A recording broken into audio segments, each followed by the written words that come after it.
মালয়েশিয়াতে ই পাসপোর্ট করার জন্য যারা বিভিন্ন দালালের কাছে 200 টাকা 300 টাকা দিয়া পুলিশ রিপোর্ট বানাইতেছেন তাদের উদ্দেশ্যে বলবো ই পাসপোর্ট করতে কোনো পুলিশ রিপোর্ট লাগবে না। সাথে আরেকটা কথা বলবো, ই পাসপোর্টের জন্য আপনি যে অ্যাপয়েন্টমেন্ট নিবেন কিংবা কোনো ফর্ম ফিল আপ করবেন সেটা কোনো কিছুই আপনার করতে হবে না। আপনি সরাসরি ইএসকেলে গেলেই ওনারাই আপনার অ্যাপয়েন্টমেন্ট নিয়ে দেবে।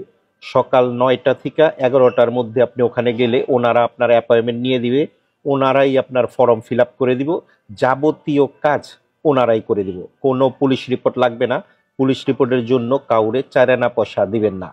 আপনার ভিসার কোনো কপি লাগবে না, যে আপনার ভিসা আছে কি না সেটার কপি লাগবে না। যদি আপনার কাছে পুরনো কোনো ভিসার কপি থাকে যে আপনার ভিসা মারা গেছে, সেই কপি সাথে করে নিয়ে গেলেও আপনি ই পাসপোর্ট করতে পারবেন। স্মরণ রাখবেন, কোনো পুলিশ রিপোর্ট লাগবে না। পুলিশ রিপোর্টের জন্য কোনো দালালকে 1 টাকাও দিবেন না, কিংবা অ্যাপয়েন্টমেন্ট কিংবা ফর্ম ফিল আপ করার জন্য কোনো দালালকে কোনো টাকা দিবেন না। আপনি সরাসরি ইএসকেলে গেলেই ওনারাই আপনার ফর্ম ফিল আপ এবং অ্যাপয়েন্টমেন্ট দুটোটাই করে দিবে। ভালো থাকবেন।